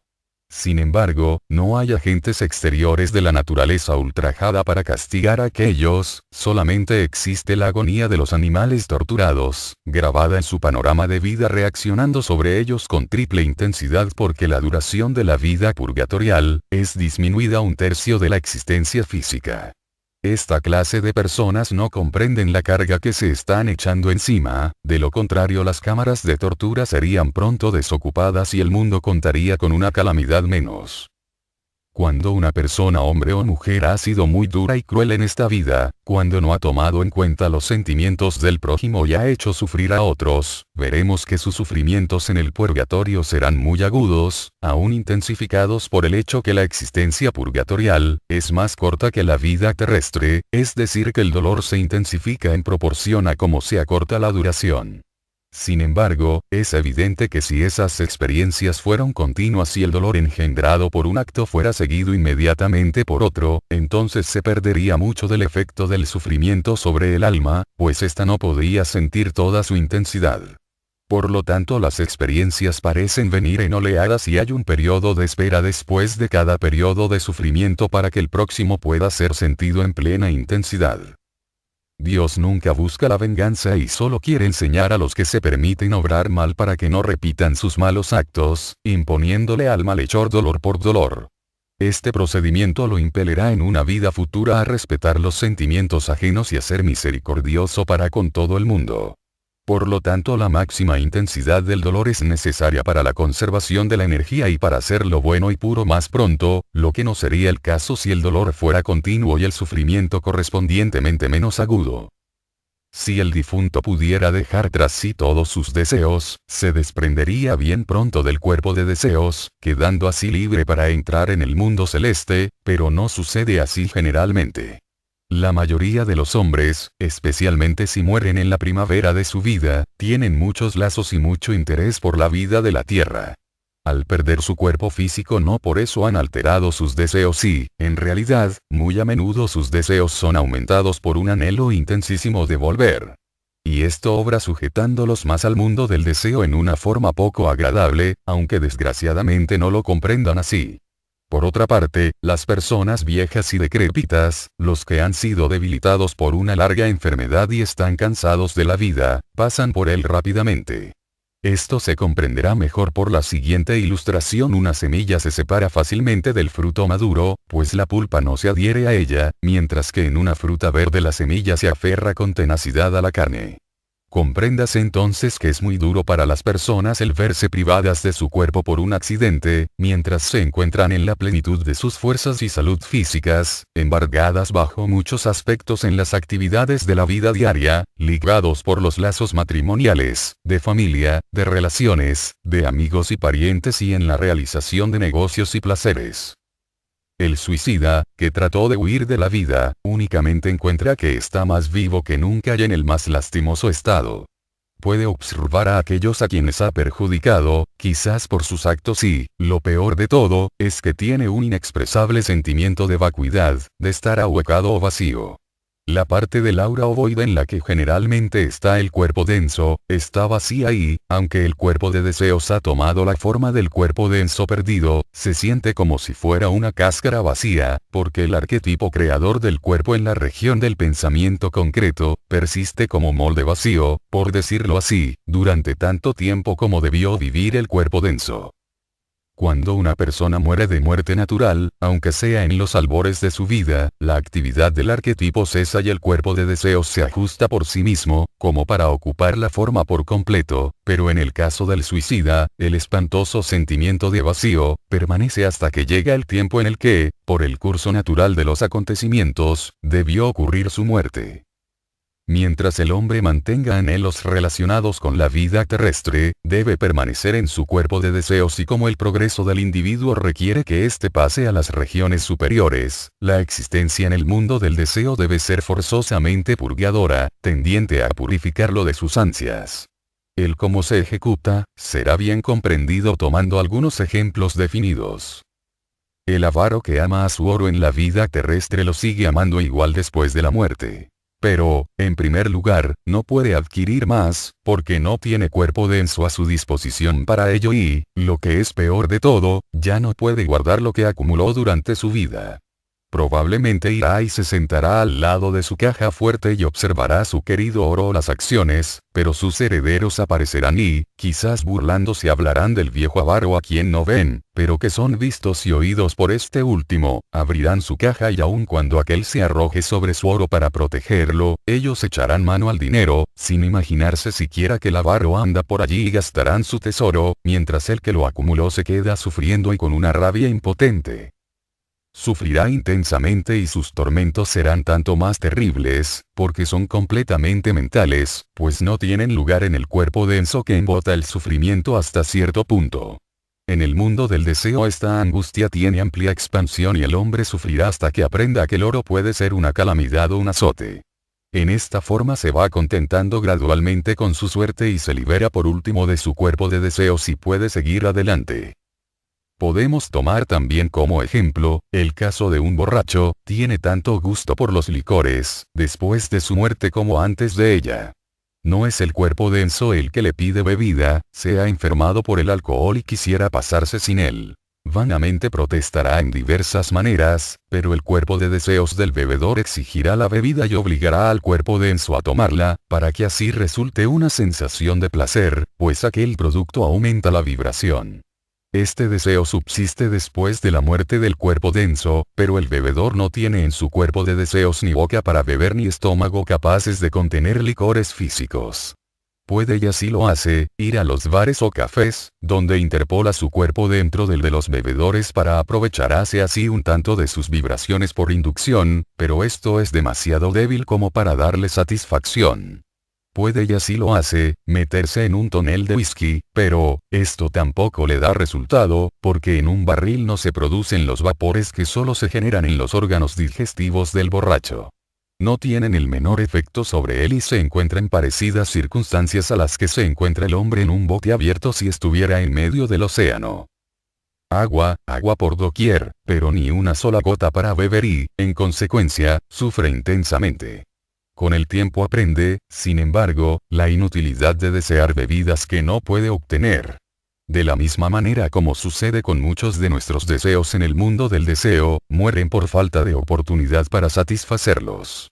Cuando el borracho ha sido así purgado, está pronto en lo que concierne a esa costumbre, para dejar el estado del purgatorio y ascender al mundo celeste. Los borrachos del mundo del deseo, habitualmente tratan de fabricar la bebida de la cual tienen sed tan pronto que se enteran que es posible moldear la materia de deseos en todo lo que ellos anhelen que sea. Pero por unanimidad ellos declaran que las bebidas fuertes o drogas que fabrican de esa manera, no dan satisfacción. Pueden imitar el gusto perfectamente, pero la bebida así fabricada no puede emborracharlos. Lo mejor que ellos pueden hacer para darse el gusto y la sensación de la borrachera, es de interpolar su cuerpo en el de un beodo que viva aún en el mundo físico. Por lo tanto, siempre concurren a los bares empeñándose en obligar a los frecuentadores de esos lugares a tomar con exceso. Ellos dicen también que obtienen considerable satisfacción de los vapores que exhala el aliento de los borrachos en cuerpo físico y, por más pesada y acre que sea la atmósfera de los bares, más cerca se encuentran ellos de hallar la satisfacción buscada. Si solamente los caracteres débiles que visitan esos bares pudieran ver y comprender las tácticas repugnantes de los invisibles condenados que llenan tales lugares, sin duda ellos despertarían a la realidad. Y así serían ayudados aquellos que no han ido aún demasiado lejos para volver sobre sus pasos y seguir en el sendero de la decencia y de la vida honrada. Pero, gracias a Dios tanto para los visibles como para los invisibles bebedores no es posible crear un refugio de vicios en la materia de deseos, pues la fuerza de repulsión tiende a destruirlo tan pronto como se forma. Tomamos como ejemplo el caso de un borracho que se convierte en una bestia y, al mismo tiempo maltrata a sus hijos, privándolos de las necesidades diarias y de la educación que ellos deben recibir, golpea a su mujer, dando a sus vástagos un mal ejemplo y rebajando así su moral. Después de la muerte el hombre sentirá en el purgatorio las torturas de la sed de bebidas, que no podrá satisfacer y en segundo lugar experimentará todos los sufrimientos que infligió a su familia. Así pagará por sus malos actos y es cierto que volverá a renacer con un registro limpio respecto a lo que concierne a los sufrimientos infligidos a su familia, pero él hizo una promesa de amar y proteger a la mujer que fue su esposa, cumpliendo con el acto procreativo y suministrando así el núcleo para un cuerpo nuevo, él asumió la responsabilidad de la paternidad para con los niños que vinieron a él en busca de ayuda y de un ambiente conveniente. No cumplió entonces con sus obligaciones de padre y, por lo tanto, existe un lazo entre él y los miembros de su familia. Tiene una deuda para con ellos de amor y de servicio que deberá pagar en algún tiempo futuro. Por lo tanto, en una vida posterior esos egos se encontrarán en una situación que le permitirá y le dará la oportunidad al ex borracho de ser bueno con ellos. Si no aprovecha esa oportunidad, entonces en una vida más lejana, podrá hacer un favor equivalente a alguna otra persona. Es para su bien, que deberá hacer este favor, así evolucionará su naturaleza benévola hasta convertirse en un amor universal que abarque a todo. La misma regla rige para todos los casos y como las condiciones extremas son los mejores ejemplos, podemos describir la relación que se entabla entre el asesino y su víctima. Después de su muerte el asesino sufrió en el purgatorio y su crimen ha sido borrado allí.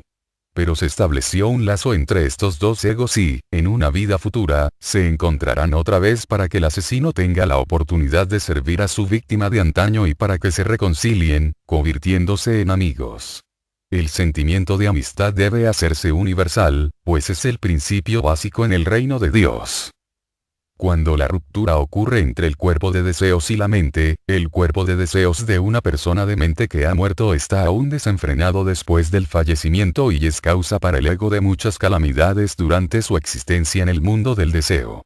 El ego, por supuesto, nunca está insano y lo que parece ser insania, proviene del hecho que el ego no tiene ningún dominio sobre sus vehículos. El peor caso de todos es, sin duda, cuando está afectada la mente y el ego está atado a la personalidad por muchísimo tiempo, hasta que los vehículos se desintegren. En el principio de la guerra los cuerpos de deseos de los combatientes giraban a un ritmo muy acelerado y se había notado que mientras las personas que se morían a consecuencia de la enfermedad, de la vejez o de los accidentes ordinarios, recobraban su conciencia pronto, desde unos minutos hasta algunos días, los hombres muertos en la guerra eran en la mayoría de los casos inconscientes durante varias semanas y por extraño que parezca, los que estaban hechos pedazos parecían despertar más rápidamente que los miles de hombres con heridas pequeñas. Este problema fue resuelto solo después de varios meses. Antes de estudiar las causas de este fenómeno debemos llamar la atención sobre el hecho de que las personas que morían muy enojadas y en cólera durante la primera parte de la guerra, cuando se despertaban en el mundo invisible empezaban a pelearse otra vez con sus enemigos y hasta que la gran obra educativa comenzada por los hermanos mayores y sus auxiliares invisibles logró sus frutos, esos hombres andaban con sus cuerpos mutilados y en un gran estado de angustia por sus seres queridos que habían quedado atrás. Ahora tales incidentes son muy raros, porque se les enseñó a todos que el pensamiento puede crear nuevos brazos, piernas o caras. El odio patriótico desapareció y los enemigos que pueden hablarse en un mismo idioma a menudo fraternizan en beneficio de ambos. El purgatorio está lejos de ser un lugar de castigo. Tal vez sea la región más benéfica de la naturaleza, pues a causa de la purgación nosotros nacemos inocentes vida tras vida. La tendencia de cometer el mismo mal o pecado por lo que hemos sufrido, permanece con nosotros y la tentación de obrar mal de la misma manera se encontrará sobre nuestro camino, hasta que venzamos conscientemente el mal aquí. La tentación no es pecado, el pecado es sucumbir a la tentación. Vemos, pues, que no hay tal deidad vengativa que ha hecho el purgatorio o el infierno para nosotros, sino que los creadores de estos han sido nuestros propios actos y malos hábitos. De acuerdo con la intensidad de nuestros deseos será el tiempo que tengamos que sufrir para purificarnos.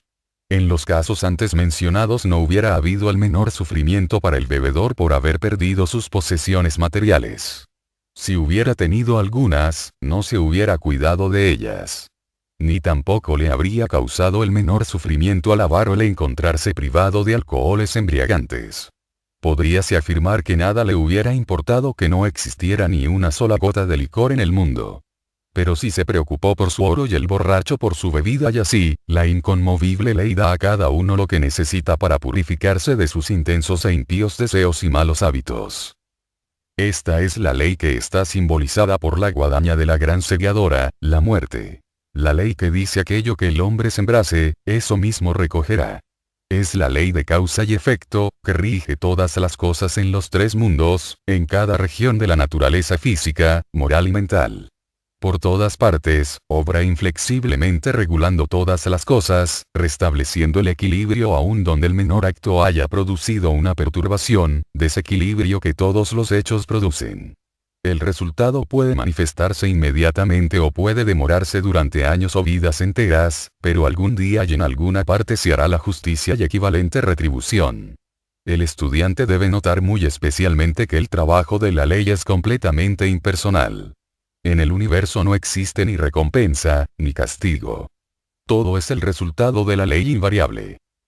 Para resumir, podemos decir que todas nuestras deudas se pagan en el purgatorio, es decir, las deudas por nuestros pecados y el mal que hemos hecho, pero nuestras deudas respecto al amor, a la amistad y el servicio amoroso quedan para liquidarse en vidas posteriores. Capítulo 12. Espíritus apegados a la tierra y sus víctimas. Para comprender la mediunidad es necesario saber que al morir se produce la misma separación que durante el sueño, pero la separación es permanente. Los así llamados muertos poseen un ego, una mente y un cuerpo de deseos y, a menudo, durante algún tiempo son conscientes del mundo que han abandonado. Algunos se adhieren a la vida terrestre y no consiguen fijar su mente para aprender las nuevas lecciones. Nosotros los llamamos espíritus apegados a la tierra. Sin embargo, ellos no pueden funcionar en el mundo visible sin cuerpo y, entonces, aprovechan el hecho de que todos los espíritus vivientes no están confinados o ligados en igual forma a la prisión de su cuerpo denso. Los que están atados más estrechamente son los materialistas y aquellos que no lo están tanto son los impresionistas, que son capaces de responder en cierto grado a las vibraciones espirituales. Las personas de esta última clase de carácter positivo, cuando se adiestran, lo hacen por su propia voluntad y se convierten en ocultistas ejercitados. Pero las personas de voluntad floja pueden solo desarrollarse con la ayuda ajena, de una manera negativa. Ellas son la presa de los espíritus apegados a la tierra que se establecen como espíritus guías y desarrollan a su víctima en un medium de trance o, en caso de que la conexión entre el cuerpo denso y el cuerpo vital sea particularmente floja, lo convierten en un medium materializador.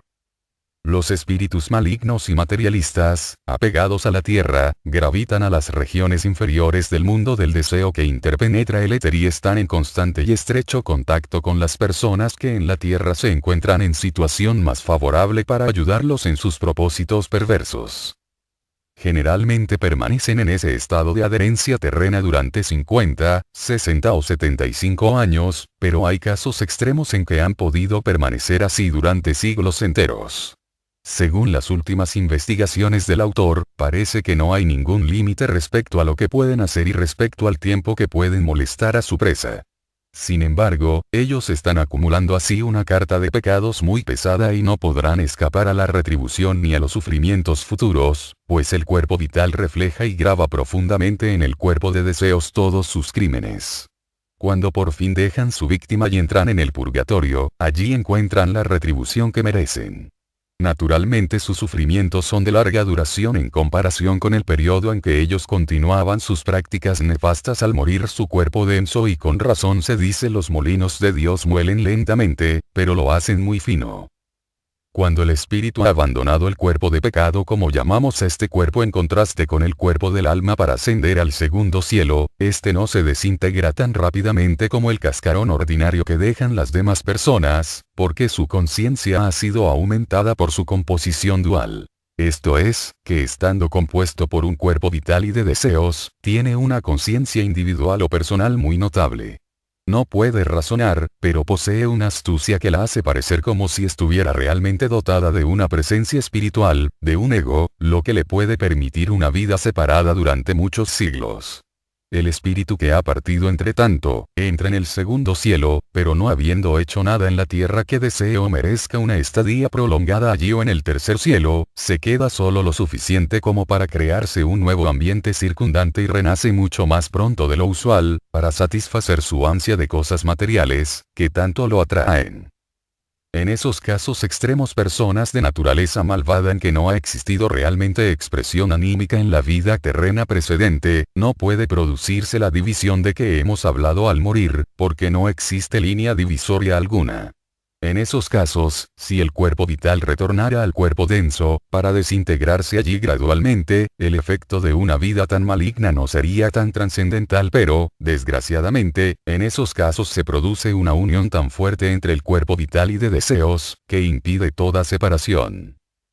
Ya hemos visto que cuando un ser humano vive mayormente en su naturaleza superior, sus vehículos espirituales se nutren en detrimento de los inferiores. Inversamente, cuando su conciencia está centralizada en sus vehículos inferiores, los fortifica extraordinariamente. Debemos comprender que la vida del cuerpo de deseos no termina con la partida del espíritu, sino que conserva como un residuo de vida y de conciencia. Es para asombrarse observar, buscando en la memoria de la naturaleza, cómo era predominante este entretejimiento firme entre los cuerpos de deseos y vital hace millares de años, y fue muy importante para el autor, por no decir más, el notar que en nuestros tiempos históricos la barbarie había sido tan frecuente y tan brutal y que la fuerza dominaba la justicia absolutamente y sin protesta. Se ha enseñado que el egoísmo y el deseo se cultivaban adrede bajo el gobierno de Jehová, para dar incentivo a la acción. Al transcurrir el tiempo los cuerpos de deseos se endurecieron tanto que en el momento del advenimiento de Cristo, casi no existía la vida celestial para los hombres que vivían entonces. Aún no bastaba a esos pueblos antiguos hacer todo el mal que podían durante su vida e irse luego, pero querían todavía que se mataran a sus caballos de batalla, que se pusieran sus armas en el ataúd, en una palabra, que se hiciera todo lo posible para mantenerlos aquí, pues el éter de las cosas que le pertenecían durante su vida, era una atracción para ellos y un medio para mantenerlos dentro de la atmósfera terrestre. Esto les permitía obsesionar, pues ellos obsesionaban, y errar por sus castillos año tras año y, naturalmente, no eran solo los ricos o los guerreros, sino también los otros. Además, cuando ocurrían contiendas sangrientas donde los hombres se mataban, los fantasmas incitaban a sus parientes a vengarlos y permanecían cerca de ellos ayudándolos a ejecutar su obra sanguinaria.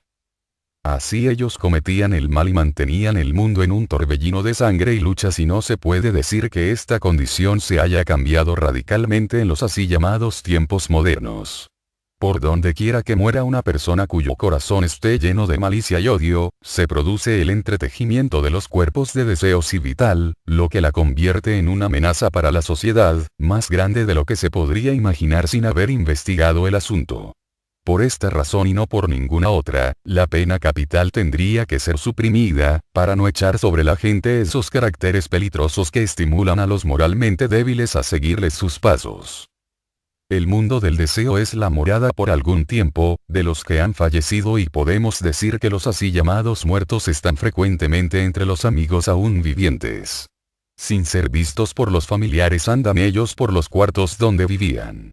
Primeramente ellos no se dan cuenta de las mencionadas condiciones, es decir que dos personas pueden estar en el mismo lugar al mismo tiempo, y cuando ellos se sientan en una silla o a la mesa, un pariente puede ocupar ese asiento que cree desocupado. El hombre a quien llamamos erróneamente muerto, al principio se apura a desocupar el asiento para no tener a alguien sentado sobre él, pero rápidamente se da cuenta que esto no lo molestará en sus nuevas condiciones y que puede quedarse tranquilamente en la silla o sillón, no obstante el hecho que su pariente viviente esté sentado también allí. Hay otra clase de seres que se convierten, aunque no completamente, inmortales en el mal, por así decir, debido al entretejimiento de sus cuerpos vital y de deseos que los obliga a quedarse en las regiones inferiores del mundo invisible, las más próximas al mundo físico donde vivimos. Esta clase puede ser hallada por muchos años después que hayan abandonado su cuerpo denso.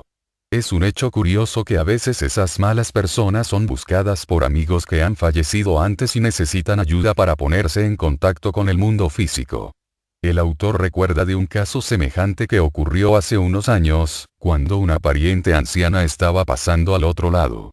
Ella esperaba ansiosamente ver a su marido que había muerto antes que ella.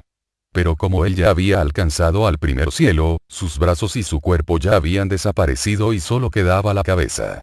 Por lo tanto él no estaba en condiciones de mostrarse a su esposa cuando se moría y tampoco podía influir sobre las condiciones en que lo hacía, aunque mucho no le gustara. Se estaban haciendo ciertas cosas para demorar la separación del espíritu de la carne, lo que ocasionó mucha pena a la persona. En su ansiedad por la condición de su esposa pidió la asistencia de un amigo, cuyo entretejimiento de los cuerpos vital y de deseos le facilitó la manifestación. Este espíritu tomó un pesado bastón que estaba en el cuarto y con un golpe hizo caer un libro de la mano de la hija de la señora cuando atravesaba el cuarto, lo que asustó tanto a los presentes que ellos dejaron de hacer su demostración, permitiendo así a la madre pasar al más allá. El pobre hombre que hizo esa demostración ya había estado más de 20 años en el mundo invisible y por lo que puede ver el autor no hay ningún signo de disolución del cuerpo de pecado en que se había envuelto, pudiendo quedarse todavía en él 2 o 3 veces ese tiempo. El autor estuvo muy receloso respecto a las consecuencias que podría traer la guerra por el probable entretejimiento firme de los cuerpos de deseos y vital, dando así vida a legiones de monstruos para aflicción de las generaciones futuras. Pero ahora, está muy contento de poder proclamar su convicción que no debemos tener temores de esa índole. Solamente cuando la gente mantiene malos pensamientos o pensamientos de venganza con premeditación, persistiendo siempre en su deseo de salir con la suya, de afirmar su derecho y si esos sentimientos son fomentados, ellos endurecen el cuerpo vital y lo entretejen con el cuerpo de deseos. Sabemos por los recuerdos y memorias sobre la guerra mundial, que en las filas de los ejércitos no había malos sentimientos, ni odio uno para con el otro y que los enemigos conversaban como amigos, cuando la casualidad hacía que se encontraran en condiciones donde podían hacerlo. Entonces, aunque la guerra es responsable por la terrible mortalidad actual y será la causa de una deplorable mortalidad infantil en el futuro, es irreprochable respecto a los terribles males generados por la obsesión y los crímenes instigados por esos cuerpos de pecado demoníacos. Siguiendo esas investigaciones el autor hizo varios experimentos con espíritus que se encontraban en las regiones superiores del éter habiendo recién fallecido y también con personas que se encontraban ya en el mundo del deseo durante mayor o menor tiempo, algunas entre ellas ya casi listas para entrar en el primer cielo. Varios espíritus que habían dejado nuestro mundo prestaron su colaboración para que se experimentara sobre ellos. El objeto del ensayo era determinar en qué medida sería posible para ellos cubrirse con materiales de la región etérica inferior y con gases. Se observó entonces que las personas que habían fallecido recién podían aguantar bien las vibraciones de los éteres inferiores, pero como eran personas de buen carácter no les gustaba quedarse allí más tiempo de lo necesario, porque se sentían molestos. Pero cuando experimentamos con personas de las regiones superiores del mundo del deseo y del primer cielo, tomándolas de regiones siempre más elevadas, les resultaba más y más difícil envolverse con éter o bajar en aquel. Todos eran de opinión que descendían a un pozo profundo que los sofocaba. También se observó que nadie en el mundo físico consiguió percibirlos. Tratamos por todos los métodos sugestivos de despertar la percepción de las personas en las casas que visitamos para que sintieran nuestra presencia, pero nuestros esfuerzos fueron inútiles, aunque algunas veces las formas que condensamos eran tan opacas que al autor le parecía que se habían puesto tan oscuras como los cuerpos físicos de las personas cuya atención queríamos atraer. Colocamos los espíritus con quienes experimentamos entre las personas en cuerpo físico y la luz.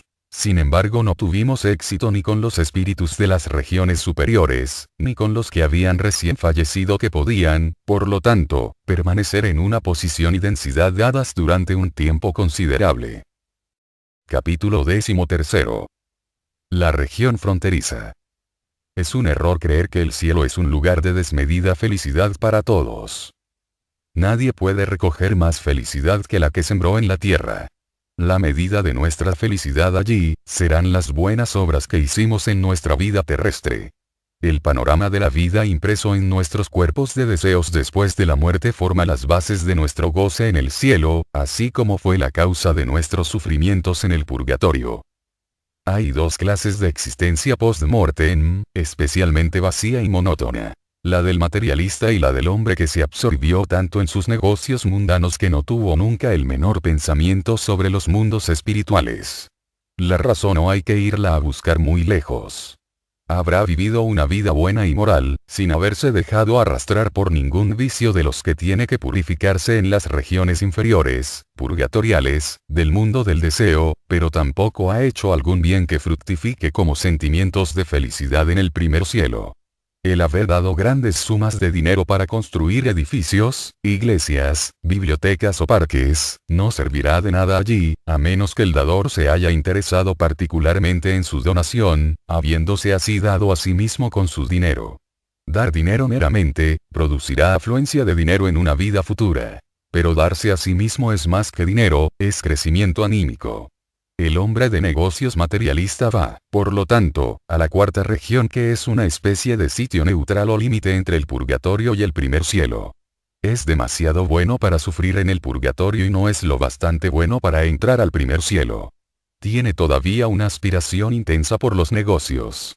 Sin interés, salvo en los deseos que no pueden ser gratificados allí, su vida es de una monotonía nada envidiable, si bien no tiene otro sufrimiento.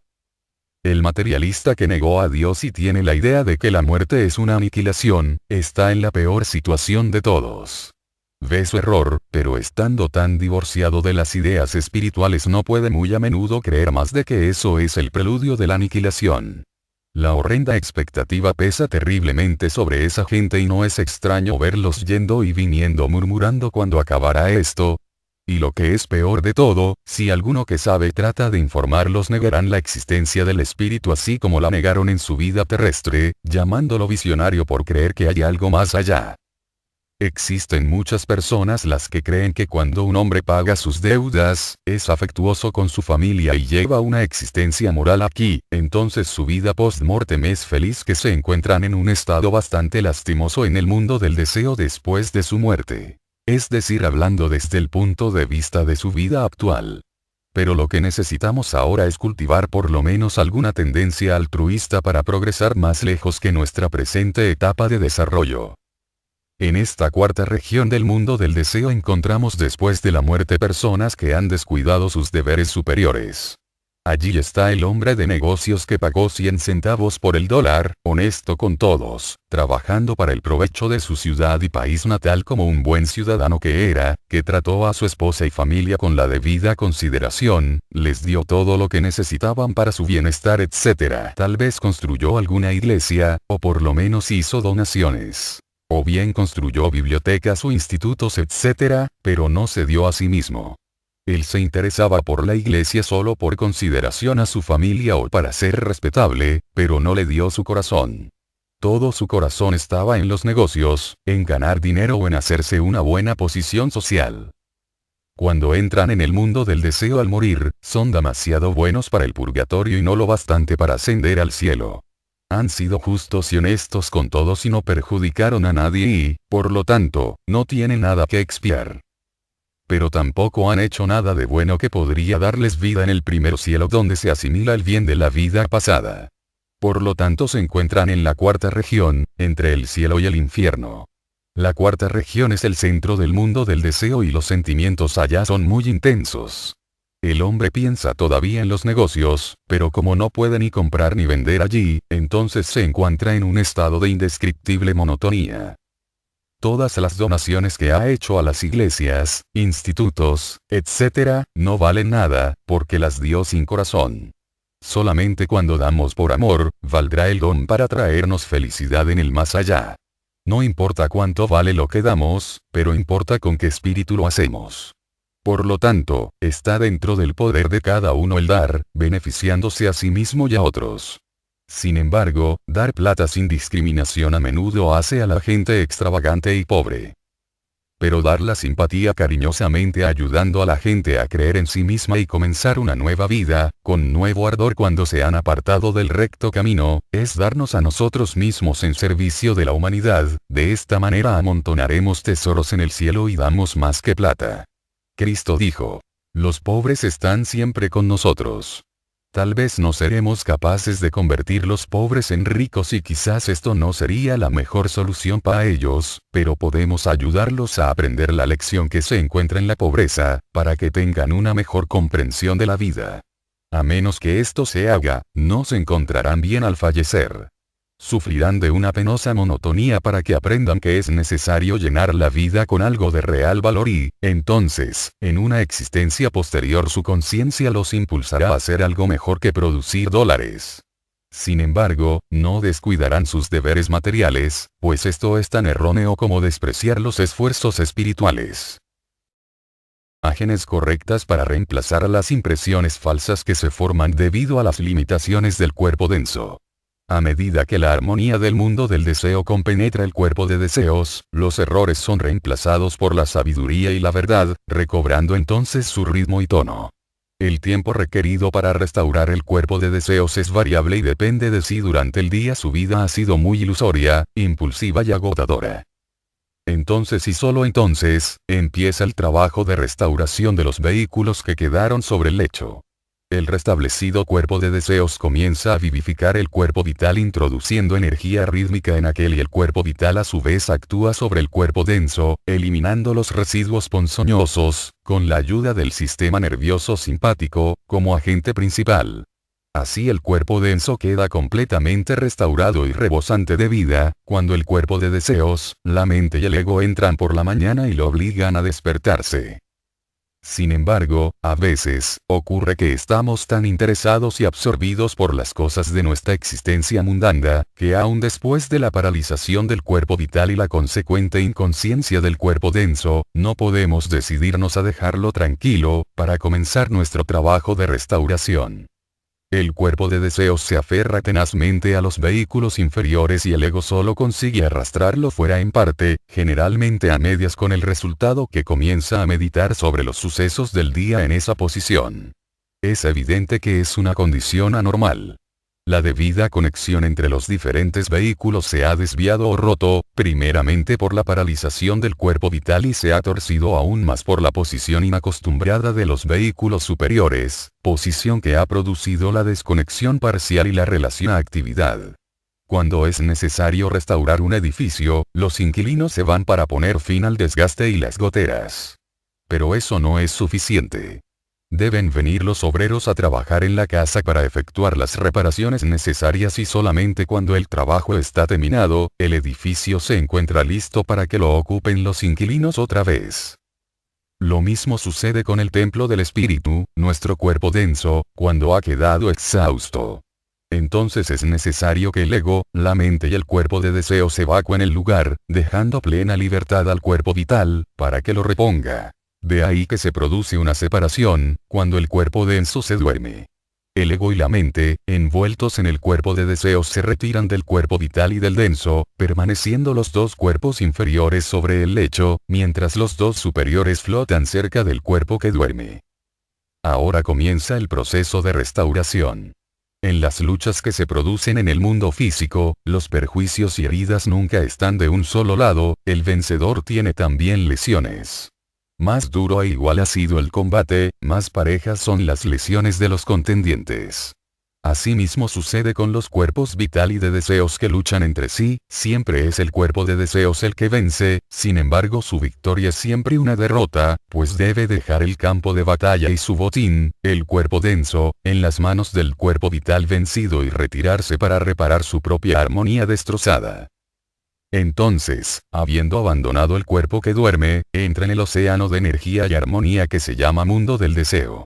Aquí vive de nuevo los incidentes del día, que se presentan en orden inverso, de las consecuencias a las causas, corrigiendo así las confusiones cotidianas y formando imagen.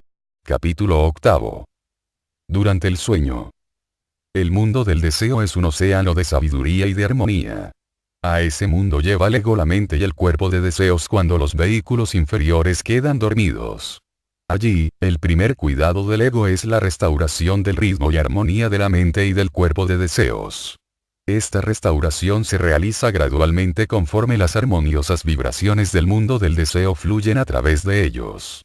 Hay una esencia en el mundo del deseo correspondiente al fluido vital que compenetra al cuerpo denso por medio del cuerpo vital. Los vehículos superiores, se sumergen en ese elixir de vida. Cuando se han fortalecido, comienzan a trabajar sobre el cuerpo vital que han dejado con el cuerpo denso dormido. Entonces el cuerpo vital empieza a especializar la energía solar de nuevo, reconstruyendo el cuerpo denso y empleando particularmente el éter químico como medio en ese proceso de restauración. Ocurre, sin embargo, que a veces el cuerpo de deseos no sale del todo, así que una parte de él permanece relacionada con el cuerpo vital, el vehículo de la percepción sensorial y de la memoria. El resultado es que la restauración se realiza únicamente en parte y que las escenas y acciones del mundo del deseo llegan a la conciencia física como en sueños. Por supuesto, la mayoría de los ensueños son confusos porque el eje de la percepción está torcido, debido a la relación impropia entre uno y otro cuerpo. La memoria es también confusa por la incongruente relación de los vehículos y uno de los resultados de la pérdida de la fuerza restauradora en un sueño lleno de ensueños, es la fatiga y que el cuerpo se siente muy cansado al despertar. ¿Qué es lo que hace que el sueño sea un proceso restaurativo? El término restaurativo por sí mismo implica unión impropia de los centros sensoriales en los distintos vehículos, con el resultado que se producen sueños confusos donde los sonidos y las imágenes del mundo del deseo se mezclan con los sucesos de la vida ordinaria de una manera fantástica y grotesca. A veces, ocurre que el cuerpo de deseos ha estado particularmente agitado durante el día y entonces cuando está empeñado en el trabajo de restauración, después de haber cortado su conexión con los vehículos inferiores, viviendo de nuevo los incidentes del día en orden inverso, se presenta un incidente penoso ante su vista. El cuerpo de deseos de repente ve la solución a este problema y se apura a volver al cuerpo denso para grabar en el cerebro sus ideas, causando así un despertar brusco.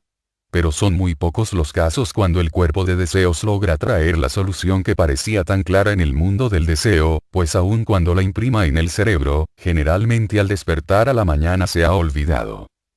Sin embargo, sucede a veces que los sueños son proféticos, y se cumplen, pero esos sueños solo se ven después de la extracción completa del cuerpo de deseos, en circunstancias que el espíritu tal vez ve algún peligro que se presenta. Entonces imprime sobre el cerebro la noticia en el momento del despertar. A veces sucede que el espíritu hace vuelos anímicos y, por lo tanto, no cumple su trabajo de restauración. Entonces el cuerpo no está preparado y listo para volver a ocuparlo y sigue durmiendo. El espíritu puede estar también ausente durante días y a veces semanas, antes de volver al cuerpo físico para seguir con la rutina diaria de sueño y despertar. Esa condición se llama trance. El espíritu puede acordarse a su regreso de lo que ha visto y oído en las regiones superfísicas o puede olvidarse de todo, de acuerdo a su desarrollo y el estado del trance, si es profundo o no. Cuando el trance es superficial, entonces el espíritu generalmente permanece todo el tiempo en el cuarto, donde yace el cuerpo. Al regresar al cuerpo podrá contar a los familiares, todo lo que ellos dijeron e hicieron, mientras él estaba inconsciente. Cuando el trance es más profundo, el espíritu que vuelve está generalmente inconsciente de lo que se hacía alrededor suyo, pero puede contar sus experiencias en el mundo invisible. En la vida corriente, la mayoría de la gente vive para comer, beber, satisfacer su pasión sexual de la manera más desenfrenada y perder la cabeza a la más ligera provocación. Aunque exteriormente esa gente pueda ser muy respetable, están produciendo casi todo el día la mayor confusión en su organismo. El periodo todo del sueño lo necesitan los cuerpos vital y de deseos para reparar los estragos producidos en el día, no quedando tiempo alguno para trabajar exteriormente en nada. Pero conforme el individuo comienza a sentir las necesidades de la vida superior, a dominar la fuerza sexual, el carácter y a cultivar una disposición serena, se producen menos perturbaciones en los vehículos durante las horas de vigilia. Por consiguiente, entonces se requiere menos tiempo para reparar los desastres durante el sueño. Y entonces es posible abandonar el cuerpo denso durante largos periodos, en las horas dedicadas al sueño, pudiendo funcionar en los mundos internos con sus vehículos superiores. Como el cuerpo de deseos y la mente no están organizados todavía no pueden emplearse como vehículos separados de conciencia.